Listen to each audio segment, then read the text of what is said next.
Halo, langsung aja ya kita bahas materi yang Anda share dari Kementerian Pendidikan Dasar dan Menengah. Ini soal pembelajaran mendalam 2025. Iya, halo. Yang bikin kaget awalnya kan data PISA 2022 itu ya. Katanya, kurang dari 1% siswa kita yang bisa jawab soal HOTS, yang Higher Order Thinking Skills itu. Betul. Terutama di matematika sama sains. Wah, ini kayak alarm ya buat kita. Iya, ya, itu jadi cermin banget soal tantangan mutu pendidikan kita. Nah, paparan ini kan ngusulin konsep pembelajaran mendalam. Atau kita singkat PM aja kali ya. Boleh, PM? Nah, ini sebagai upaya buat jawab tantangan itu. Sekaligus juga buat nyiapin masa depan kan, ada visi Indonesia 2045 segala. Oke. Jadi misi kita sekarang ini, yuk kita kupas bareng apa sih PM itu, kenapa kok penting sekarang, terus kerangka kerjanya gimana. Sip, mari kita bedah. Jadi, apa sih inti payment ini? Di materi ini dibilangnya pendekatan yang memuliakan, terus bikin suasana belajar jadi berkesadaran, bermakna, sama menggembirakan. Fokusnya juga luas ya, olah pikir, hati, rasa, raga. Kata memuliakan ini kok kayaknya dalam banget ya? Maksudnya gimana tuh di kelas nanti? Nah, memuliakan ini emang kuncinya sih. Coba bayangin suasana belajar yang semua orang di situ, guru, siswa, bahkan orang tua, itu saling hargain potensi masing-masing. Martabatnya sebagai manusia dihargain gitu. Oh, oke. Jadi nggak cuma soal transfer ilmu aja, tapi lebih ke bangun hubungan yang saling hormat, saling dukung. Ini beda ya sama model yang mungkin lebih, transaksional gitu. Iya kebayang. Terus, kenapa kok baru sekarang banget diangkat? Selain soal mutu PISA tadi, ada alasan lain nggak? Ada. Sumbernya ini nekenin banget soal perubahan zaman. Masa depan kan makin susah ditebak ya. Iya sih. Kita butuh generasi yang nggak cuma pinter di buku, tapi juga bisa adaptasi, kreatif, bisa kerja bareng.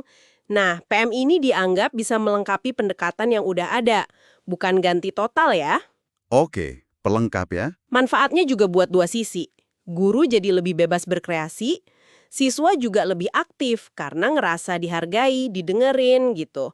Motivasi dari dalam diri ini jadi tumbuh. Plus, ada penekanan pakai teknologi digital sama kerjasama lintas ilmu. Jadi, yang penting bukan cuma apa ilmunya, tapi gimana proses belajarnya ya.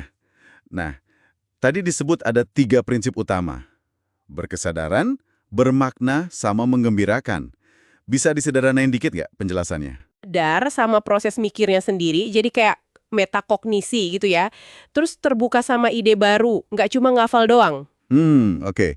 Terus kalau bermakna? Bermakna itu artinya pelajarannya nyambung sama kehidupan siswa sehari-hari. Relevan gitu, terkait sama pengalaman dia sebelumnya, terus kerasa manfaatnya. Nah, ini yang bikin mereka jadi pengen terus belajar. Oke. Nah, yang terakhir, menggembirakan. Ini maksudnya biar seru-seruan aja atau gimana? Bukan sekedar fun aja. Mengembirakan di sini lebih ke suasana belajarnya positif, aman secara psikologis, nggak bikin stres, tapi tetap menantang. Siswa ngerasa dihargai, nyambung sama temen dan gurunya. Ah, oke. Ini jadi dasar biar 3 pengalaman belajar lainnya, memahami, mengaplikasi, merefleksi, bisa jalan bagus. Intinya, dari tahu, terus bisa nerapin, sampai akhirnya bisa nilai proses belajarnya sendiri. Di sumber ini dikaitin sama taksonomi Solo. Solo ya, itu kayak tingkatan pemahaman gitu ya, dari dasar ke yang lebih rumit. Betul. Dari yang paling dasar sampai pemahaman yang abstrak dan relasional.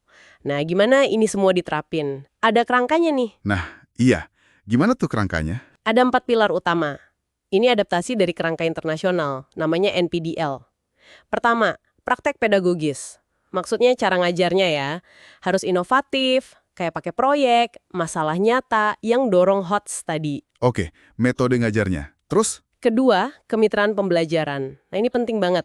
Kerjasama aktif antara guru, siswa, orang tua, masyarakat sekitar, bahkan sama dunia usaha atau industri, Daudika itu.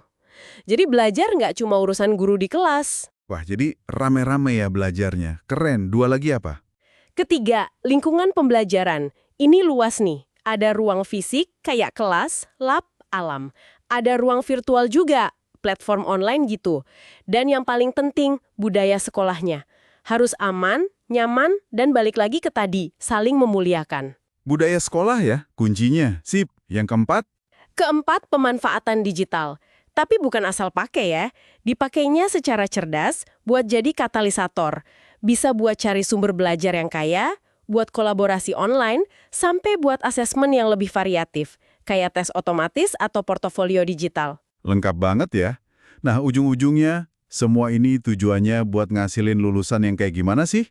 Di sini disebut ada 8 dimensi profil. Banyak juga ya. Iya, ada 8, tapi intinya bisa kita simpulkan tujuannya itu lulusan yang utuh, komplit gitu. Nggak cuma jago akademis, tapi juga beriman, punya rasa cinta tanah air, kewargaan, bisa mikir kritis, kreatif, bisa kerjasama, mandiri, sehat, dan komunikasinya bagus. Profil yang ideal banget ya. Ini pasti ngubah peran guru banget dong. Banget. Guru nggak lagi jadi satu-satunya sumber ilmu kan. Perannya geser jadi lebih kayak aktivator. Yang mancing semangat belajar siswa, kasih feedback. Oke, aktivator. Terus? Jadi kolaborator juga, yang bangun jembatan kemitraan sama banyak pihak tadi. Terus yang terakhir jadi pengembang budaya belajar. Guru yang kasih kepercayaan, dorong siswa buat kreatif, berani coba hal baru, bahkan berani ambil risiko. Risk-taking dalam belajar. Oke, jadi kalau dirangkum nih ya, pembelajaran mendalam ini upaya serius buat geser fokus pendidikan kita.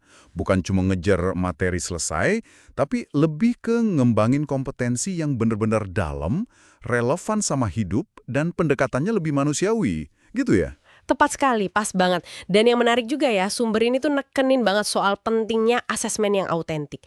Penilaian yang beneran ngukur pemahaman dan penerapan, bukan cuma tes hafalan. Sama umpan balik yang terus-menerus. Iya, asesmennya beda ya? Nah, ini jadi mikir nih, ada satu pertanyaan buat Anda renungkan juga di rumah. Kalau pendekatan holistik dan relevansi dunia nyata ini beneran jalan, gimana ya kita harusnya ngelihat sukses belajar di Indonesia? Apa cukup cuma lihat angka rapor atau hasil ujian aja? Iya ya. Jadi mikir ulang arti sukses belajar itu sendiri. Nah, itu dia. Mungkin itu jadi pemikiran